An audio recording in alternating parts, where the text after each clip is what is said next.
just explodes. It's very, very terrifying. This will not be the last pandemic.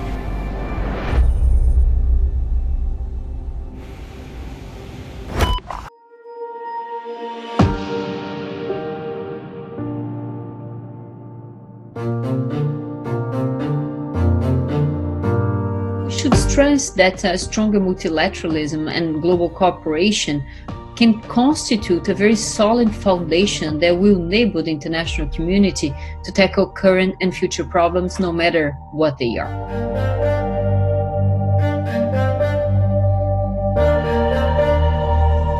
That youth is mobilizing for global challenges and wants to play an active role in reshaping global cooperation. If we think about the role of the young people, it will be very vital for them, together with the government, corporates, and civil society, to discuss, brainstorm, and come up with some revolutionary ideas on how to meet the Sustainable Development Goals, and at the same time continue the economy growing and having the prosperity of the people increased. Innovations in policy, science and technology will be needed to mitigate climate change, but in itself this will not be enough. Societies will need to develop new ways to build and benefit from international engagement and multilateral cooperation. Trade and international exchange will need to adapt and then further fuel innovation. But young people can support this through their studies, their work, companies that they own, or in government.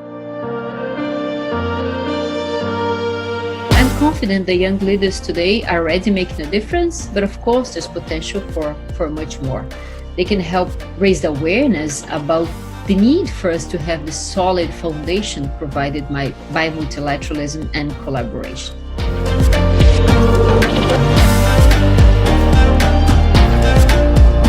Global Young Leader Dialogue is giving youth a chance to articulate their needs and exchange ideas to build back an improved post-COVID world.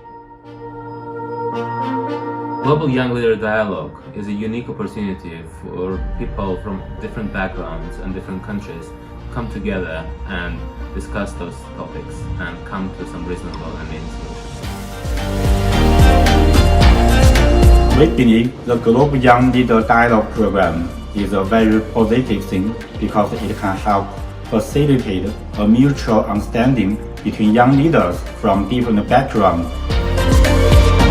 Global Young Leader Dialogue is a great opportunity for new insights about how we can harness the energy and the commitment of the global youth to make a real difference. The Global Young Leader Dialogue will provide a platform for you to build bridges between East and West, to become a leader of tomorrow. Use your voice and use your actions. Join the ride. I support Global Young Leader Dialogue. I support the Global Young Leaders Dialogue. I support Global Young Leaders Dialogue. A firm supporter of the Global Young Leader Dialogue. Sostengo il programma Dialogo Globale Giovane Rete. Support Global Young Leader Dialogue. Apoio o programa de diálogo global de líderes jovens. I support Global Young Leader Dialogue. Je soutiens la dialogue des jeunes talents globaux.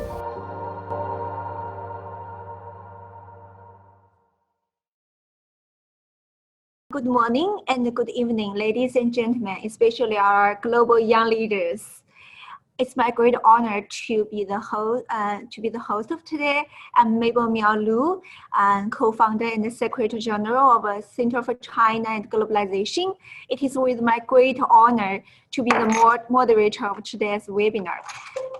Yesterday, on the December 15th, 2020, the Global Young Leaders Dialogue Program, organized by the Center for China and Globalization, was successfully launched in Beijing. Over 100 outstanding young leaders from more than 20 countries, from international organizations, multilateral cooperation, universities, think tanks, media, and other fields attended the launching ceremony.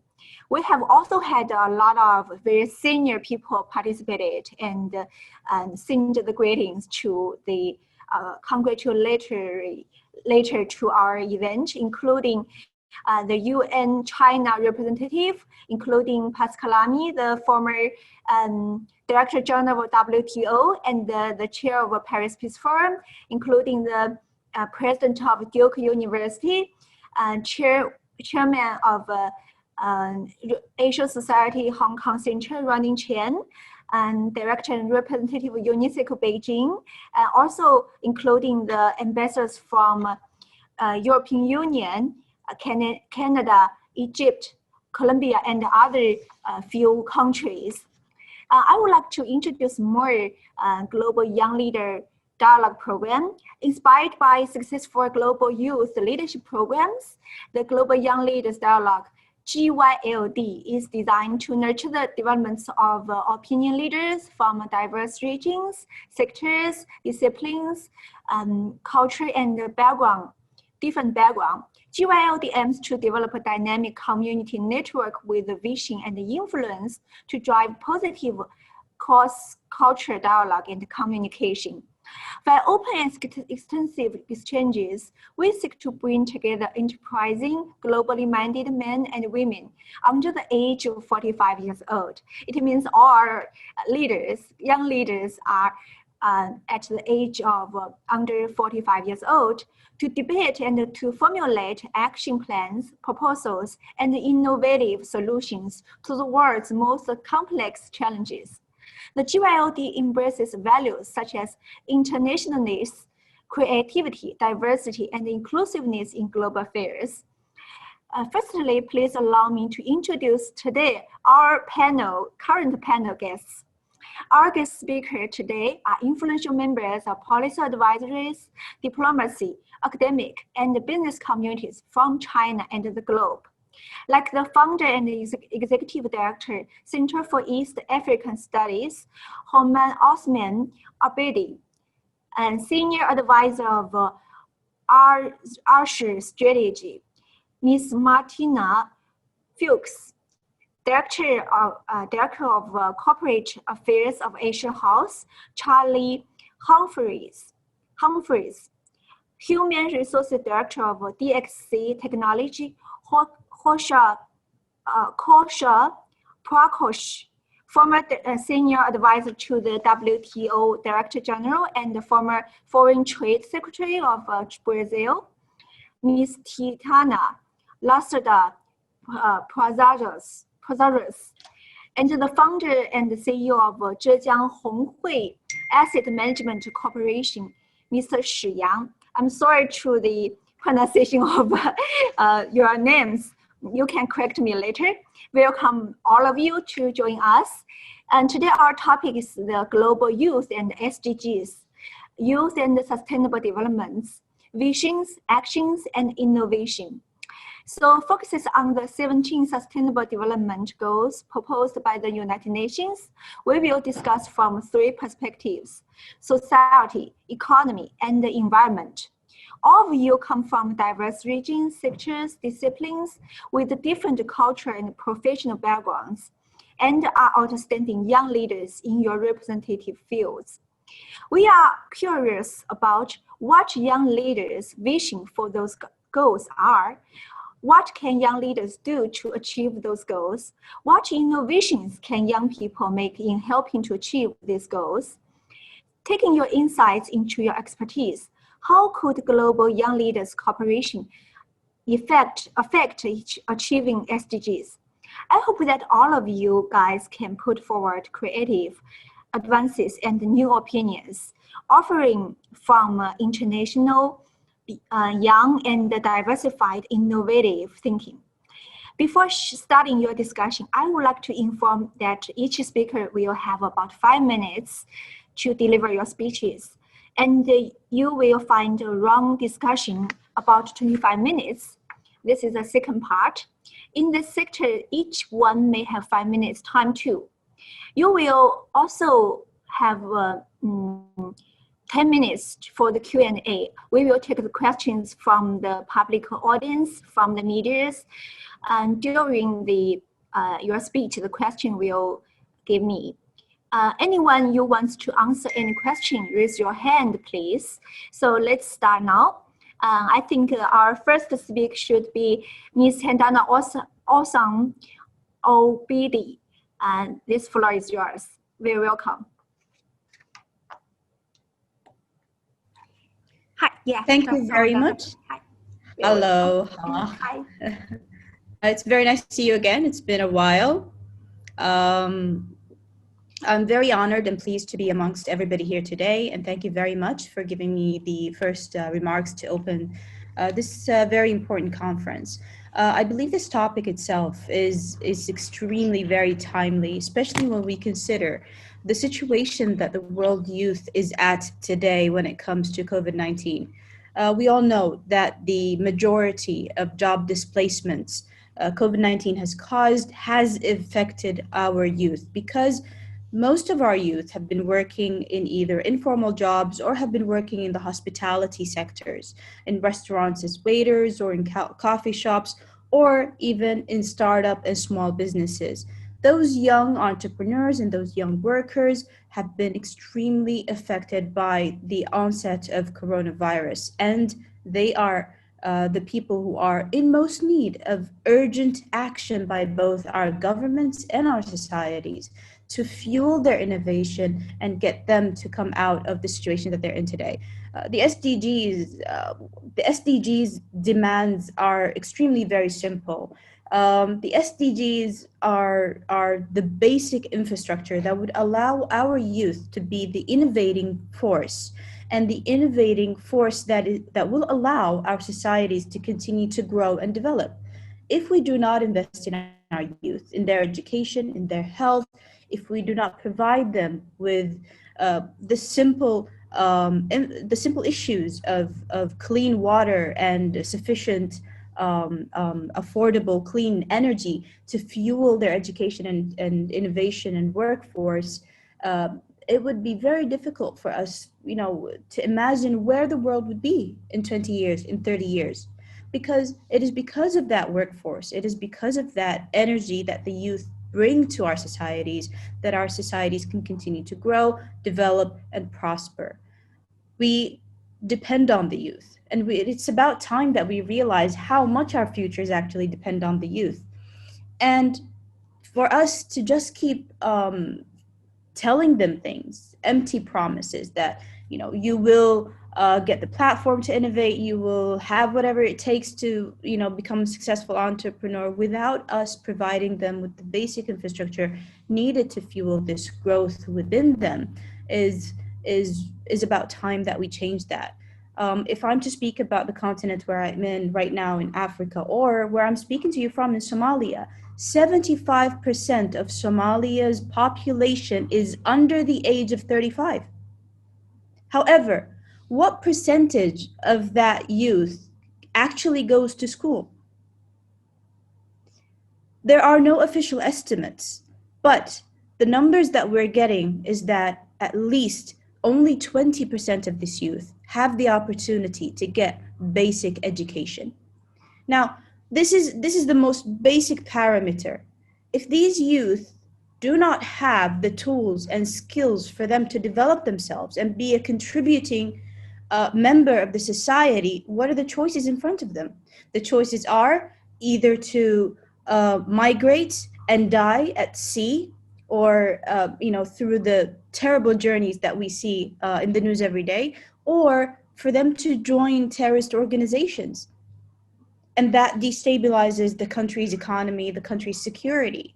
So it's a double-edged sword, and what is needed is urgent action that will address the most basic needs that these youth need. One, basic education, access to healthcare, clean energy, clean water to drink. These are the simplest things for perhaps in the developed world. These are scarce things where I live.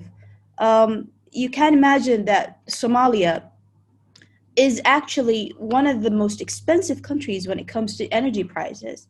So when a young person, yes, it's about $0.5 per kilowatt.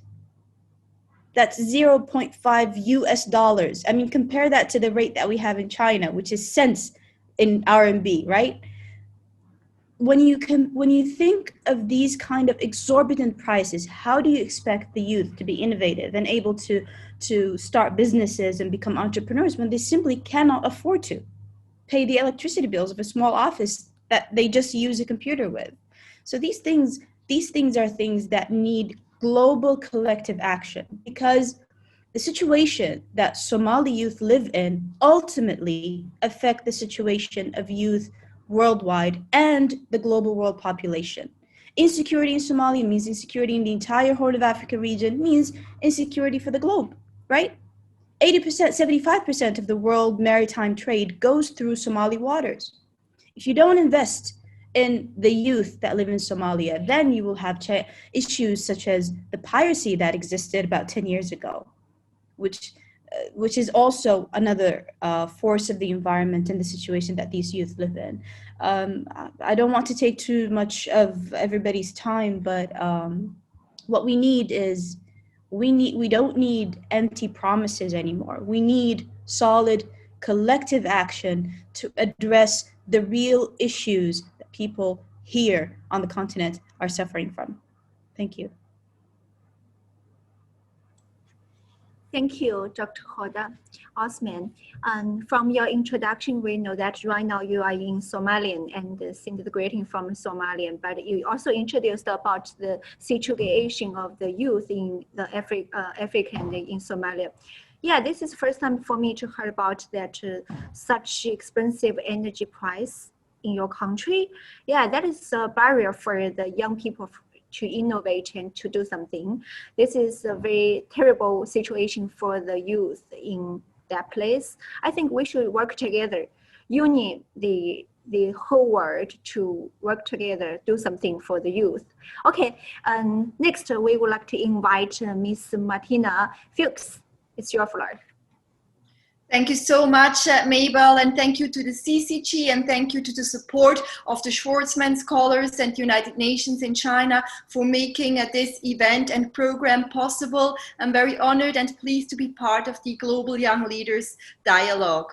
I would like to use my couple of minutes to make an appeal for more communication in this world. Do you know that today still 6,500 languages are spoken around the world? Still today, yes, but of course the number is declining.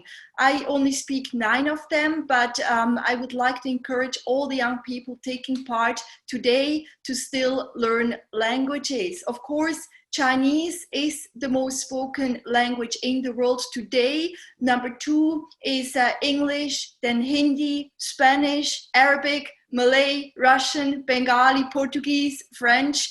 This is the order of the most spoken languages in the world today. It's a beautiful world out there, very colorful, but use your time to still learn them. It is the age of AI, robotics, coding, but still the soft skills, the soft communication needed in this world today of the COVID-19 pandemic, this is really priceless.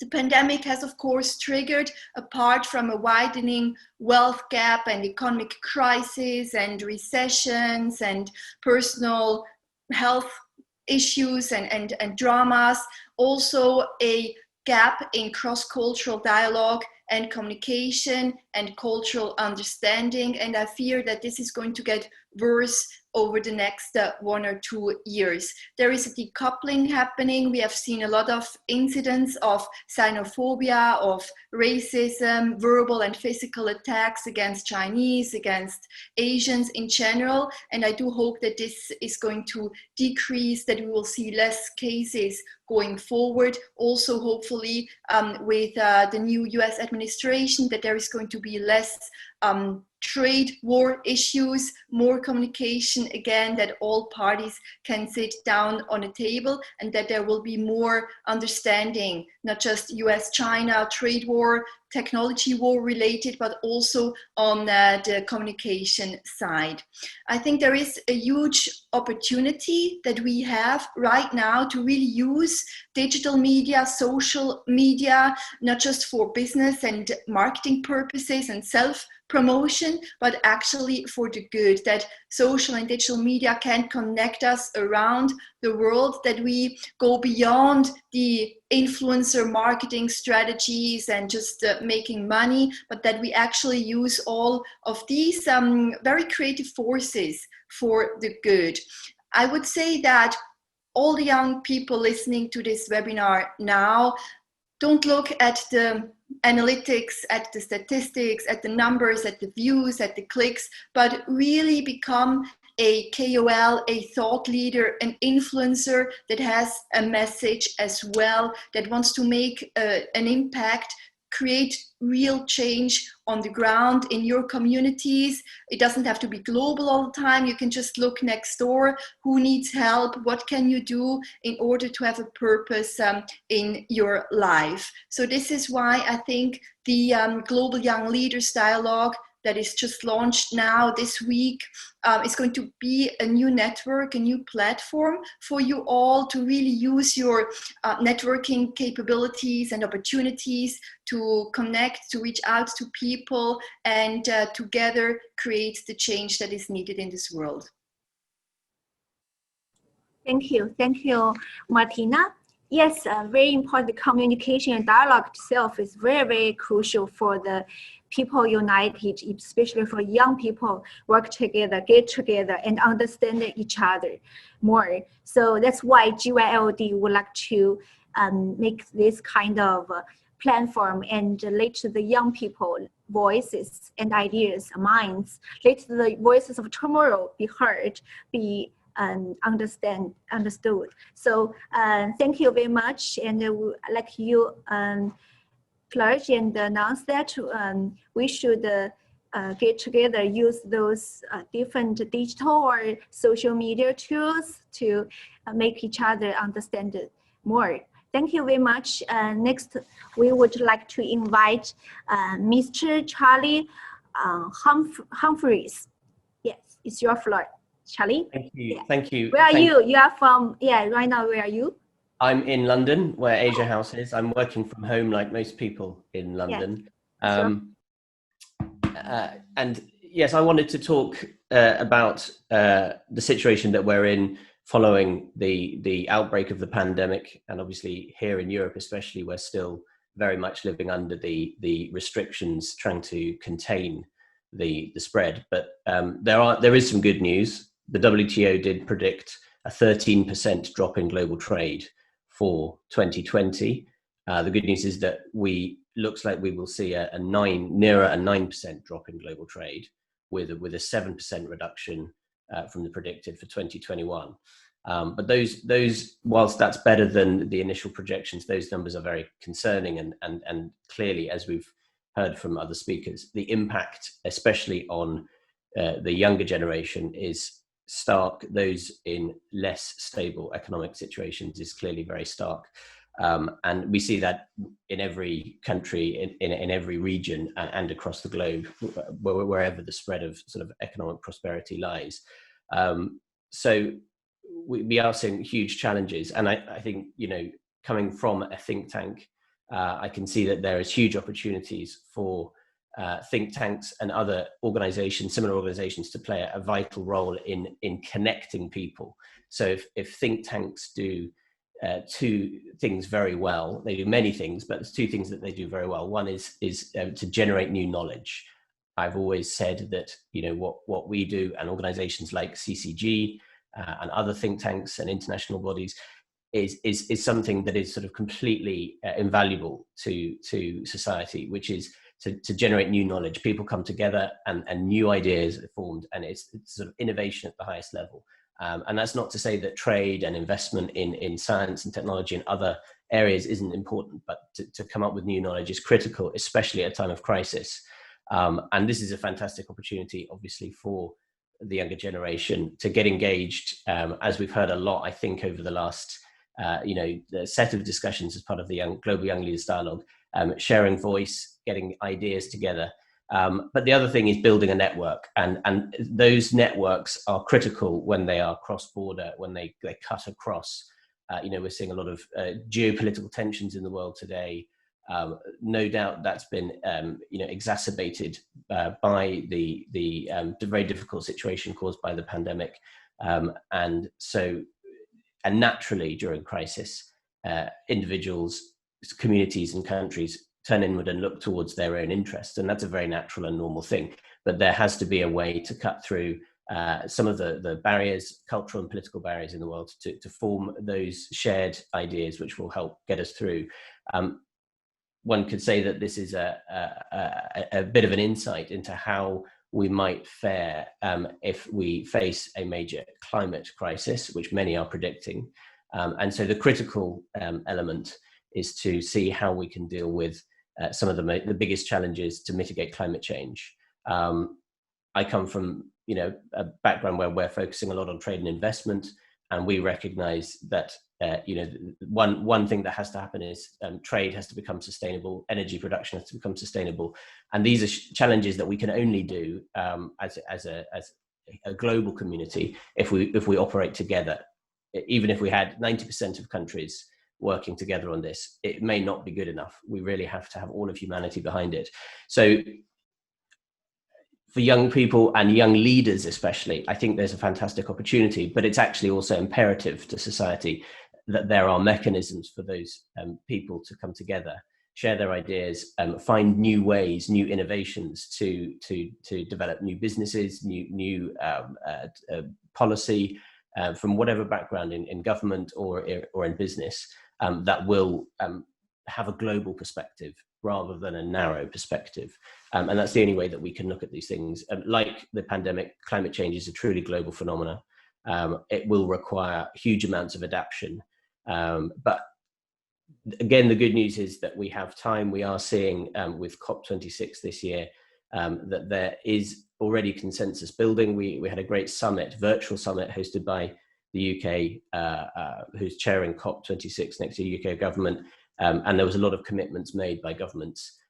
So there is a great opportunity for those willing to show leadership and get involved. And I hope that will be great for those individuals, but also then great for the future of humanity. Thank you. Thank you, Charlie. Charlie is a think tanker. So you mentioned what kind of function can the think tanks do for the to contribute to the globalization and the global governance. You mentioned there are some functions for a think tank, like make the knowledge and network and the consensus. Especially, I think the trade itself is very important for the globalization. Later we can mention this more, discuss this more. Thank you very much. Next, we would like to invite Mr. Kosha Prakashji from India. Very welcome. It's your floor. Thanks, Mabel. And yesterday I was there in the conference. I really appreciate what a Global Young Leaders Dialogue is intended to do and the vision. I yesterday was present in the conference, and I was fortunate enough to hear all the leaders there. So I have given a chance to speak on 4 topics. So I'd like to elaborate one by one on all the topics. First is that global cooperation between India and China. So just to tell you that India and China both are the world's largest populous country, right? 1.4 billion in China and 1.3 billion in India. So just to tell you a comparative study of China and India. So the relation is very old between India and China. In fact, in the first century, there was a Silk Road which was used for the trade. That was not only used for a trade, but it was also used for a cultural exchange between India and China, where some of the thought leaders like Xuanzang and all has gone to India and brought the books back and promoted the Buddhism in China and North Asia. So the relationship is very old, and it's very important that both these countries foster these relations further and build a great economic power apart from what we have seen in the West, right?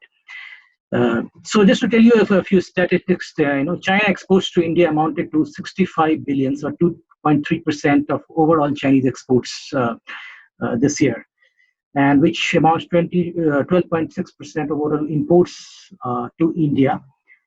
And India sources around 70% of active pharmaceutical ingredients from China. And you know that India is the largest supplier of drugs, tablets, syringes, everything which the World Health Organization needs that goes to the poor countries. So it's though the package is from India, but active ingredients are from China.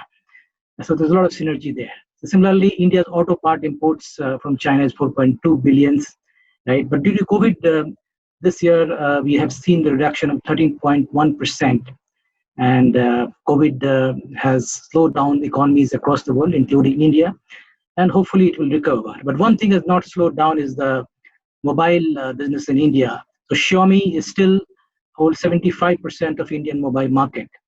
So this kind of collaboration has started recently, and it will go further as well.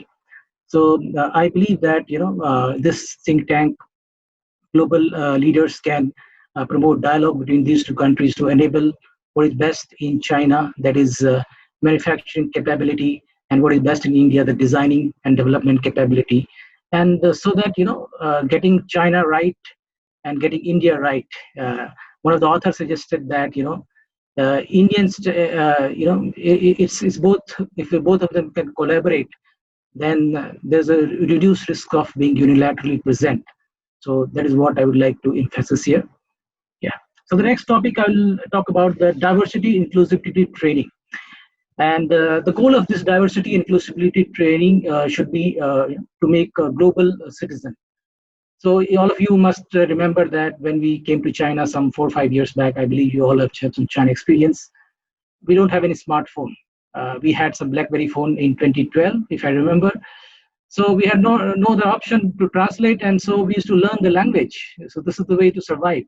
So when we are talking about the global citizenship, it's very important that we train our youth in the ways different countries work, so that they learn and appreciate what is new in the country. So like in China, when you learn about the language, you'll appreciate the characters written. There are some particular way they're written.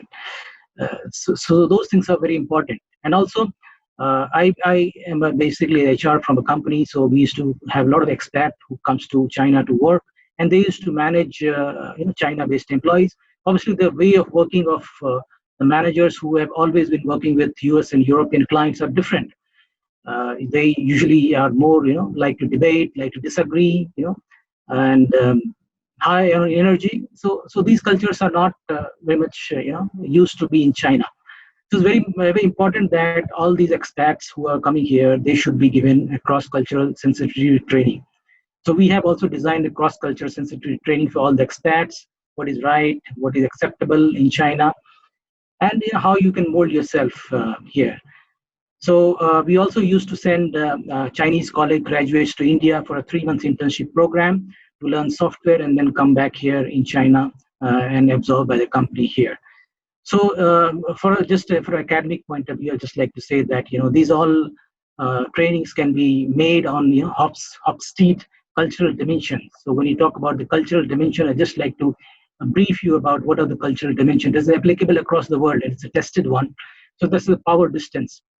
So one is the power distance is defined as the extent to which the less powerful member of an organization accepts the power that is distributed unequally. So Hofstede, when he has done the research, it is 80. His score was 80 out of 100 in China. So China is very high on this. Second is individualism versus collectivism. That is also, if you see that here, there's a collective society. So collectivism is more popular rather than individualism. Similarly, uncertainty avoidance. Here also people like to follow the rules, does not want to experiment too much. So all these things are part of cultural dimension. Similarly, the fourth one is masculinity and femininity. Masculinity and femininity, as you might be aware that you're more aggressive or you're more calm. So all this kind of stuff that we have to inculcate while we're dealing with people. Similarly, long-term orientation, but a short-term orientation, how the society, wants to be treated in a future terms, or you want changes every now and then. So all these studies was done, and all these studies are available. So my suggestion or my thought on this is that all these things needs to be studied, and then the youth leaders can promote this as well as create some kind of learning material so that we can promote the idea of global citizenship. Whoever coming to China or any other country, they can learn about the various cultural aspects here. Fourth is a vision for promotion of peaceful and inclusive society. So I just like to point out a quote by Nelson Mandela. Safety and security doesn't happen just like that. They are the result of collective consensus and public investment. So if you think that safety and security happens overnight, it doesn't happen. It needs efforts. It needs to have an inclusive society. So when I talked about inclusive society, they also talk about equal access to justice that are based on respect of human rights, including the right to development and effective rule of law, good governance, transparent, effective, accountable institutions. All these things are important so that there is a peaceful and inclusive society. So United Nations is working for this. I just learned about from someone from Somalia. So similar kind of situations are there across the world where the youth needs to be guided, and for that we need a society. We need some rule of law. We need a strong governance. So all these misguided youth can be put in some productive work.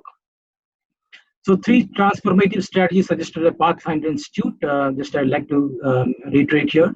It is the prevention of all forms of violence, and an institutional renewal to underpin sustainable development, and an action to increase social, economic, and political inclusion. These 3 are very important goals that is also accepted by the United Nations.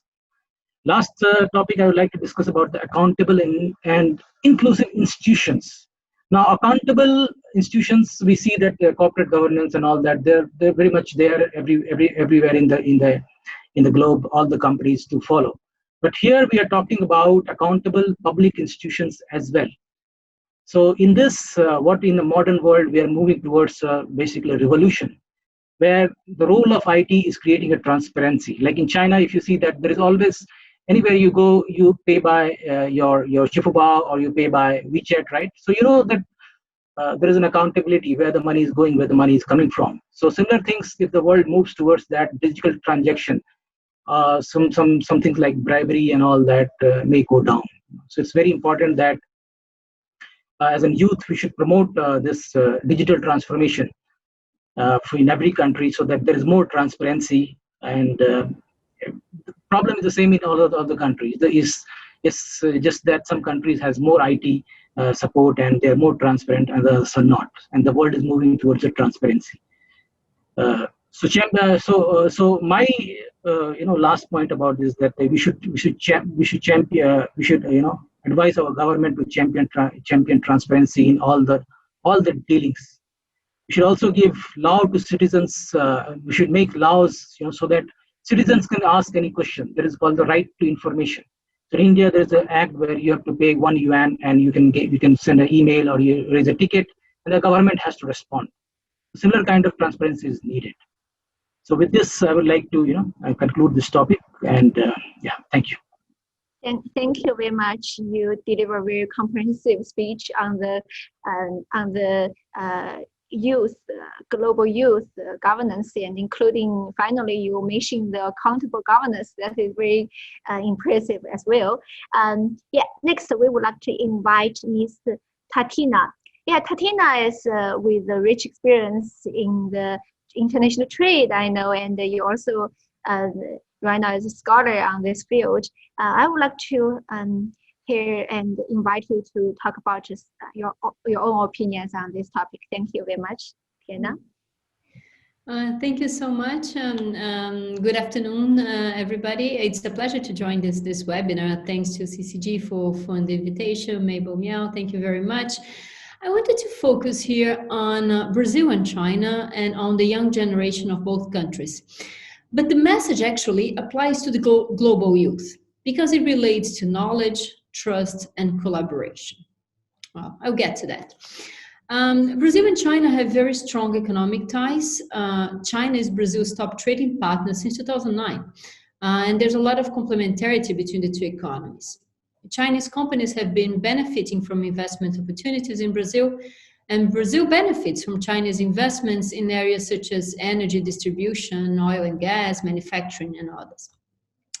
In addition to the bilateral ties, Brazil and China have common interest in global affairs, of course.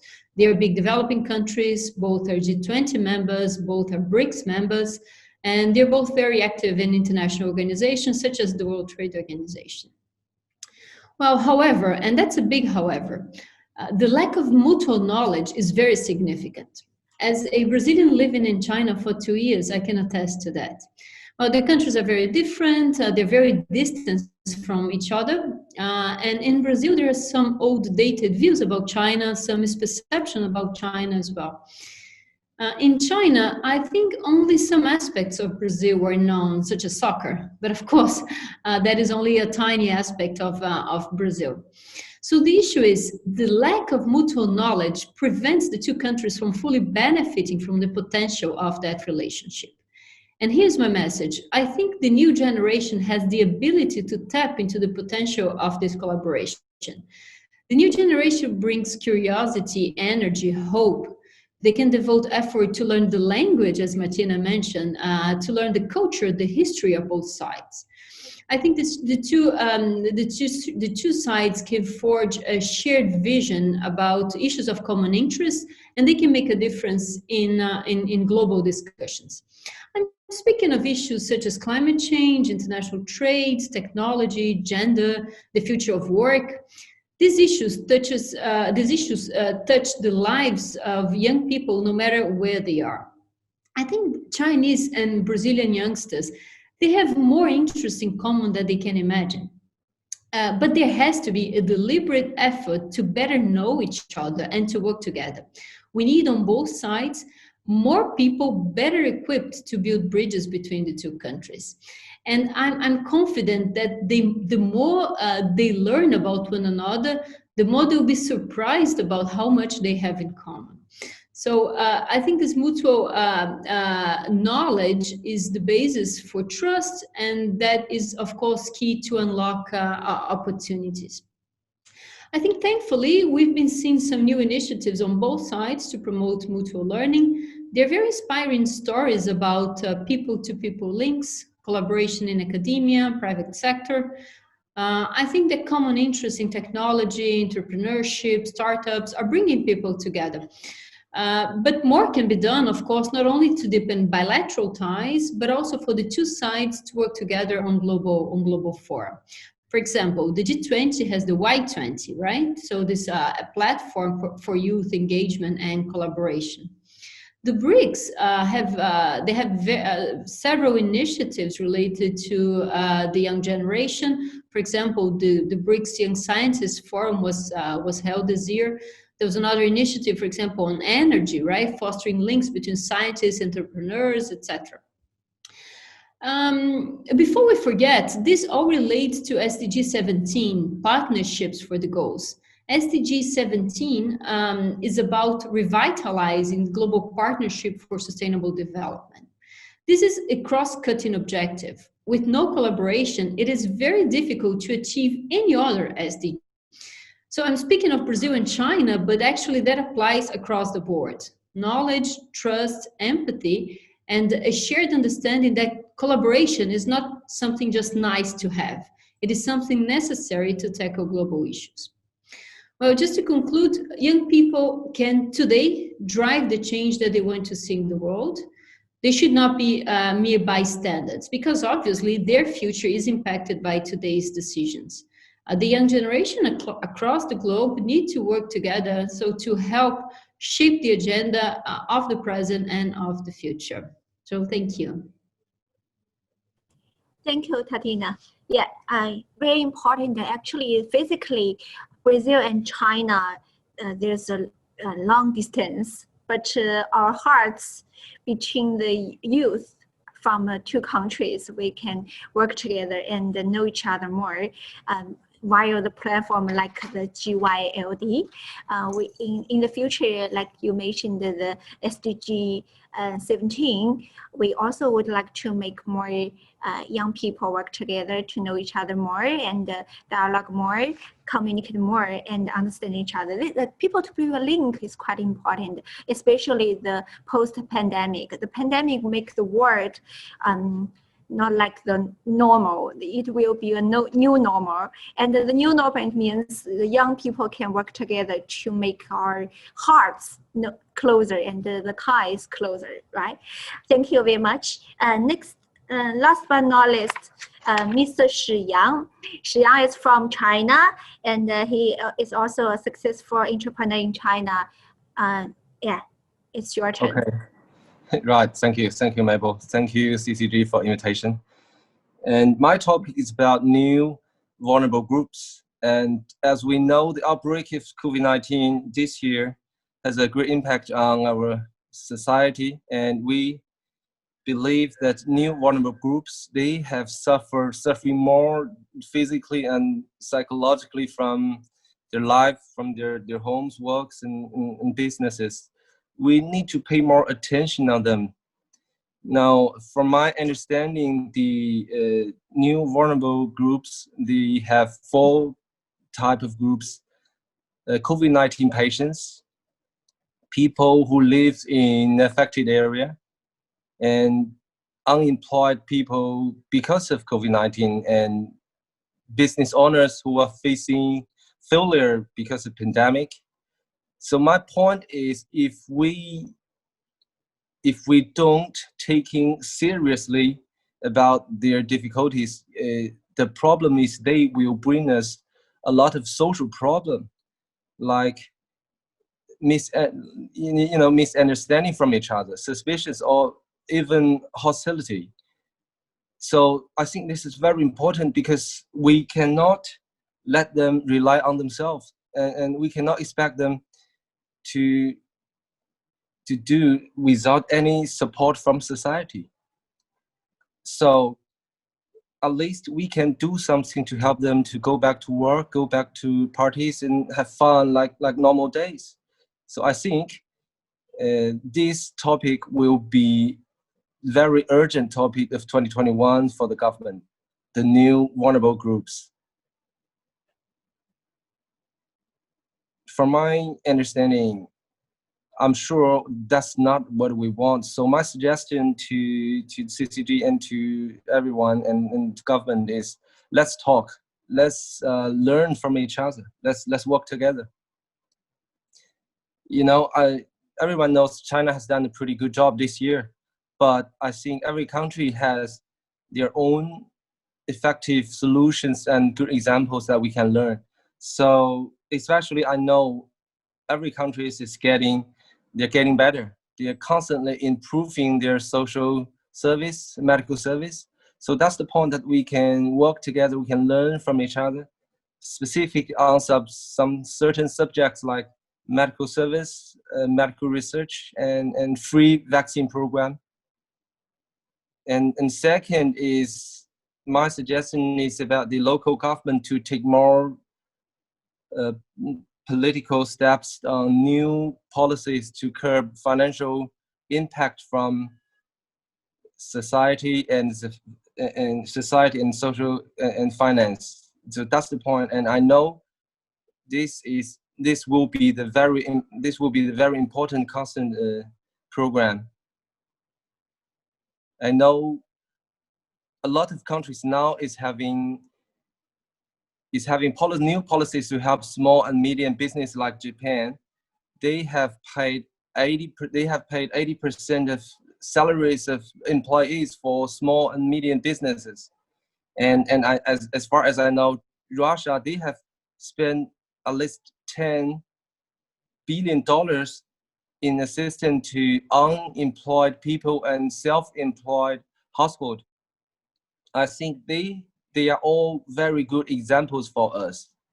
So the point of mine is, the victory against COVID-19, which we're looking forward, is about the COVID-19, is about the victory of every country. So that's the basic point, and we need to work together, stop blaming, stop attacking, and we can find out a win-win solution for everyone's sake. So this is very important suggestion from my point of view. Okay, thank you, Mabel. Thank you. Thank you, Mr. Shi Yang. Yeah, thank you all of you for the first round. We talking about your own points from your your own perspectives. And the next round, we have 20 minutes to introduce your additional points on this topic. Of course, you have you with your own different background. I would like to also from Ms. Honda, you can continue to add some points on this topic. Everyone has 3 minutes. Thank you. And finally, we have 10 minutes to answer the media raised questions. Well, thank you very much. I'm honestly really enjoying this conversation that we're having today. I really love all of the ideas that were raised by Martina, by Tatiana, by Kaushal, Shriyang, and also by Charlie. I believe everybody kind of came around to speak about one very important issue, which is communication. If we want really our youth to become more global, to be able to be influential in the development or the peaceful development and the prosperity of our world, yes, we do need to get them to communicate much better. We need to, it's not just about the digital world that we're living in. We need to get them to see and experience each other's cultures. We need to get them to come at a place of understanding of each other. I honestly remember when I first went to China, that was in 2005. Can't believe it's almost 15 years ago. When I first went there, you're talking about smartphones. We all had Nokia. We didn't have these smartphones and life was so much more simple. I remember that we used to crave coffee and we used to travel all the way to Hangzhou because it was the only city that had a Starbucks at the time, back in 2007. So and now everywhere you turn, there's a coffee shop, there's a bakery. These are things that are new to that culture. Now, when you go inside these places, what you see is the vibrance of the youth, of the Chinese youth that are there and that are exchanging ideas and that are coming up with innovative ideas that allow them to become either self-employed, to become entrepreneurs, or to be more effective in their workforce. We want to bring that energy that I've personally experienced in China outside and get the youth that are in Africa, the youth in Brazil, the youth in India, the youth across Europe and the rest of the world to understand that kind of energy, that motivation, that drive that drives young Chinese youth and kids to be more productive in their daily lives. That's on one part. On the other part, I would really love for all of us here that are coming from think tanks to cooperate much better and see how we can actually get the Chinese experience in which how it actually supports youth innovation, how it actually supports youth entrepreneurship, how it actually kind of curates this kind of environment that delivers this sense of productivity from the Chinese youth. How can we get that experience and translate it into a language that our governments and policymakers and also international organizations can understand so that we can better fuel this kind of supportive energy into the society? Experiments in Somalia that I've seen by policymakers include providing seed funding, providing loans, micro loans to the youth entrepreneurs. But studies show that these are not really as effective as they should have been, simply because they are in need of other supportive infrastructure. They are in need of the legislations. They are in need of the special policies that are placed in China, where we know there's always this small area where you can get a free office, for example, if you're a youth entrepreneur between a certain age, right?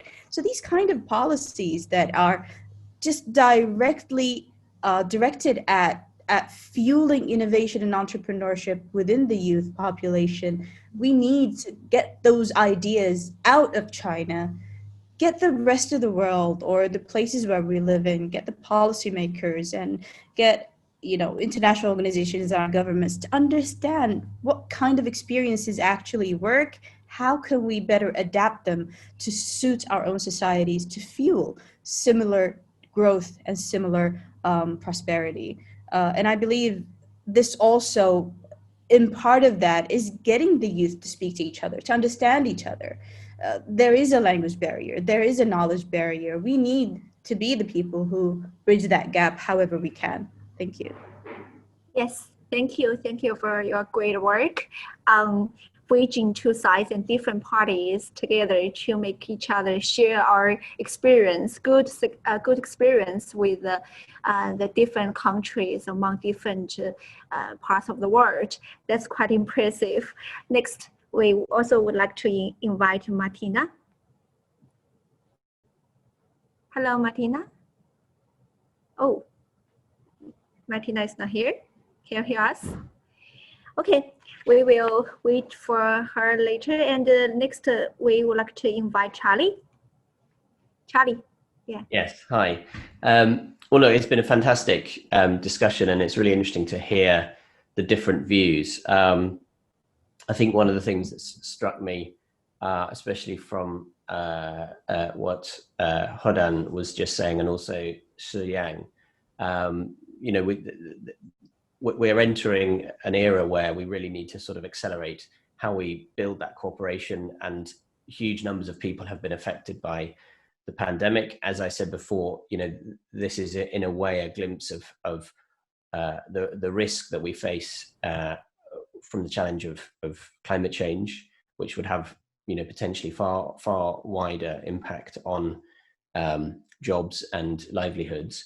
My experience, having gone back and forth to China, other parts of Asia, and had, you know, sort of lots of connections in Europe and some in the US as well, with my work at Asia House, with younger people who are involved in sort of innovation and entrepreneurship, tech startups, or just working in businesses but using their sort of energy and drive to do new things, is that there is a lot of shared characteristics there in that group, and there's a great opportunity to align that. And I'm 100% convinced that if that can happen, that produces a very positive impact. Obviously, as I said, we've seen, you know, sort of near 10% impact on global trade as a result of the pandemic, and that's going to continue to impact. I mean, that will have a permanent dent in the economic, you know, performance of the global economy.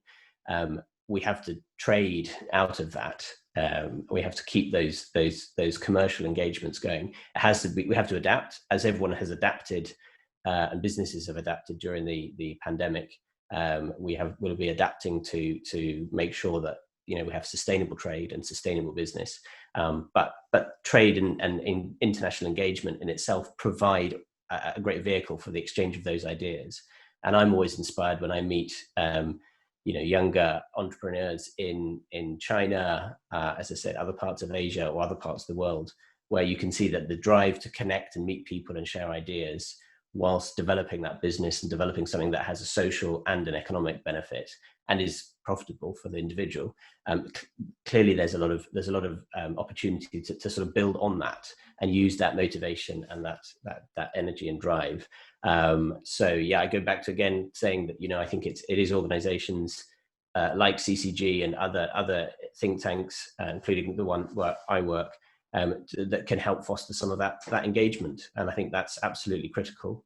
Also, just to sort of touch on something that Shi Yang said, that people have been sort of economically and psychologically affected, and I think there's going to be a lot of work to do to sort of rebuild the connectivity. You know, that people have been sort of isolated. I feel it here very much in Europe.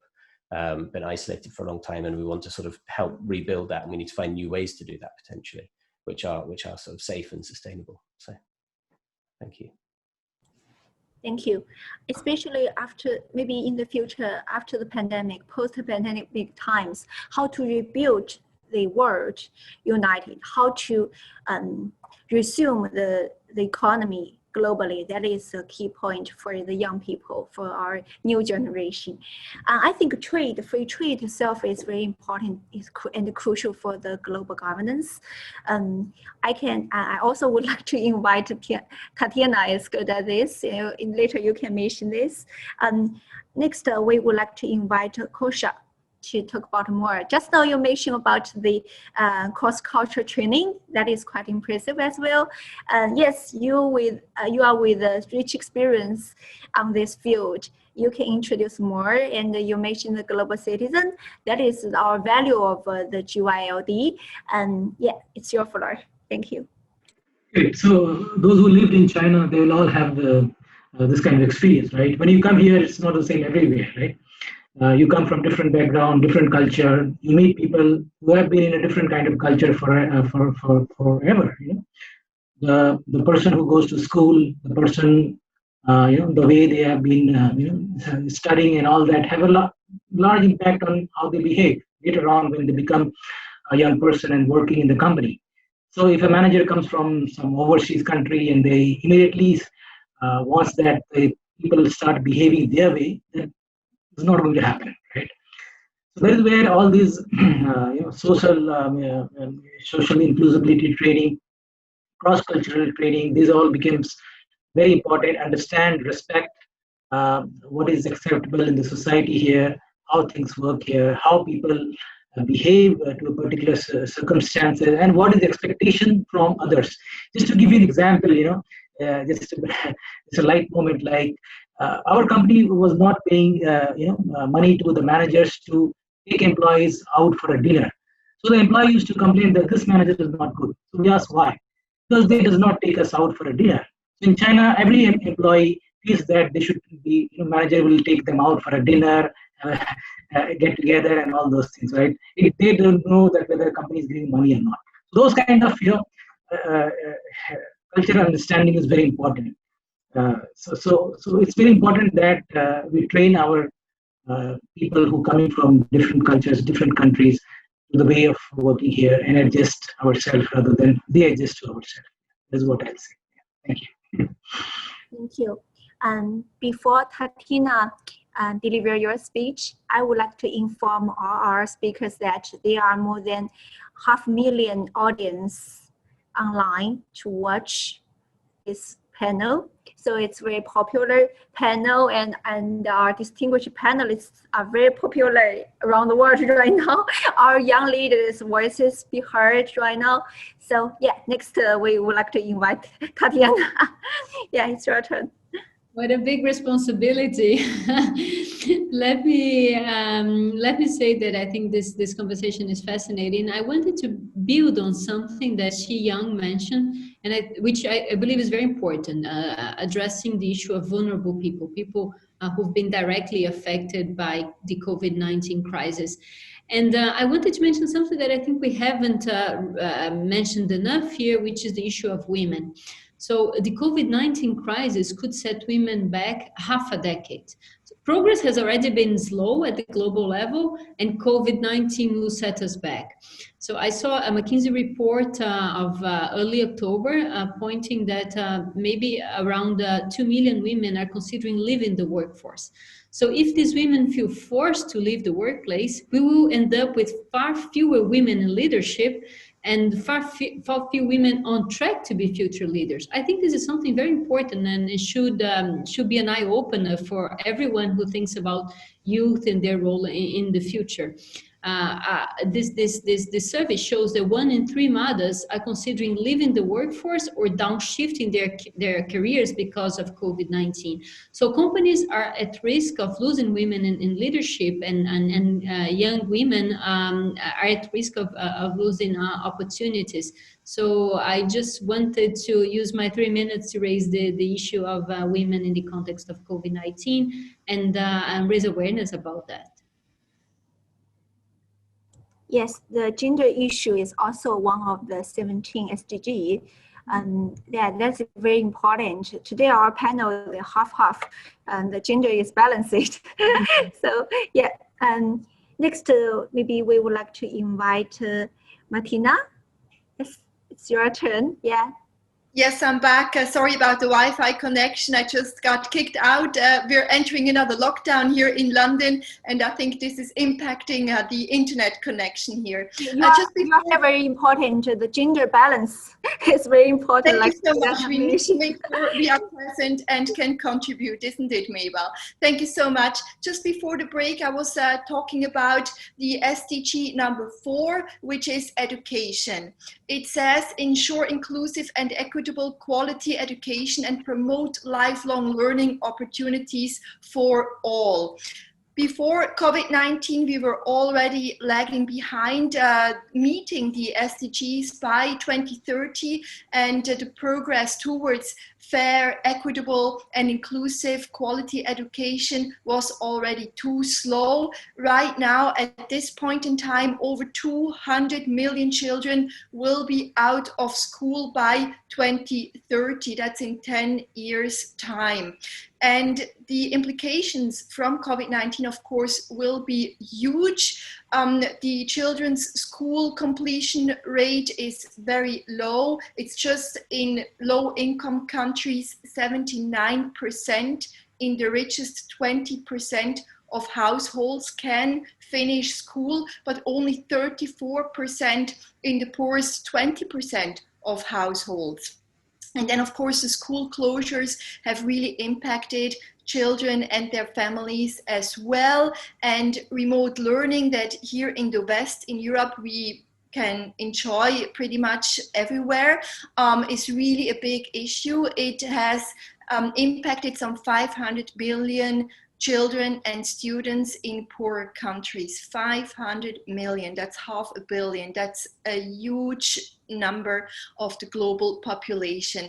I checked a UNDP, United Nations Development Program report, the annual report of 2019 on gender equality, and the figures worldwide are really shocking.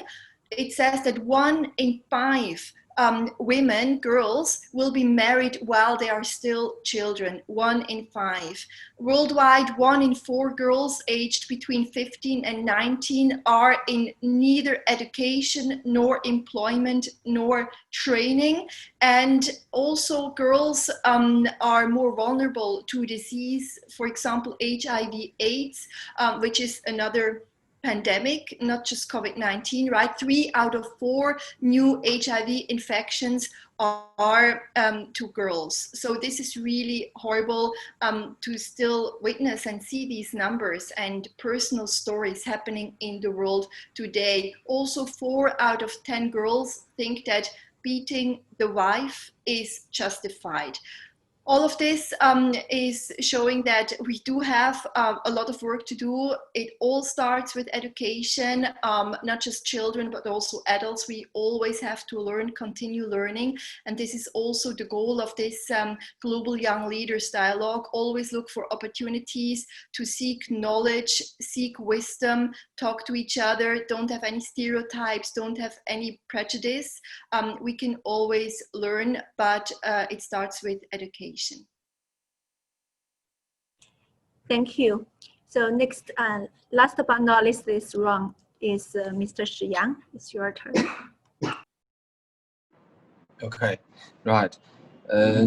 At this moment, we still have no idea how far the epidemic will go and how long it will take. So if we still ignore the new vulnerable groups' need, and I think it will bring us very serious social problems. And apart from China, I give a Japanese experience to everyone. I think Japan government has done a great job as well this year, and they have a salary assistance program after COVID-19 outbreak of COVID-19, and not only they pay salaries to the unemployed people, but also they directly give money to the home that have home members have suffering from COVID-19. I think this is a very good policy that we can learn, and as well, I know Japan and Korea and China, we still having a discussion about new policy about giving this kind of salary assistance program. Now it's in research and discussion. And thank you. Thank you very much. Actually, the time is limited. I just take a look at the question list from media. Actually, as we already have done very well and answered most of those questions, we mentioned almost most of the 17 SDGs. So last but not least, I would like to invite all of you to contribute one sentence or two sentences to conclude our panel. So I don't think those questions can cover all of our answers, but I will have to conclude here. So please, everyone, you can contribute one or two sentences to conclude our panel and conclude our discussion. Thank you very much. We can also from Dr. Hoda. Please, thank you.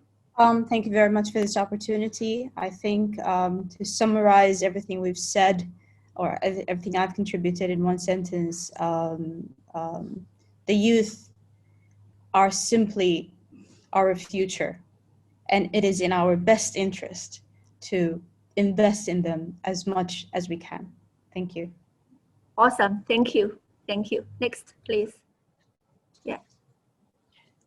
I would like to say thank you in all the languages I speak, because we talked about communication, how important cultural understanding and still learning languages is. So I say thank you, xie, shukran, grazie, danke, merci, obrigada, gracias, to everybody for listening and watching to us. Please connect with us if you have ideas, collaboration, opportunities, if you want to connect.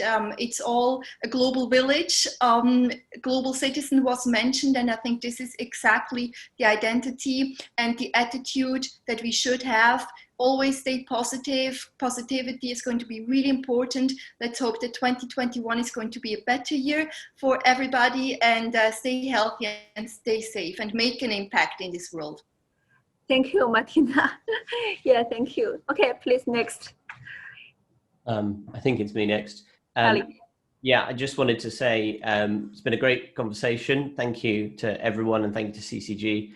And just to say, we have many challenges ahead. The younger generation have many challenges ahead, but every challenge is an opportunity. It's an old saying, but it really does ring true at the moment. And I encourage, the next generation and anyone who's seeking their opportunities to look at those challenges, help find solutions for those challenges, getting out of the impact of the pandemic economically, and looking at climate change, looking at other challenges that we face internationally. And if you can meet those challenges, it's a great result for individuals and society. Thank you. Kosha?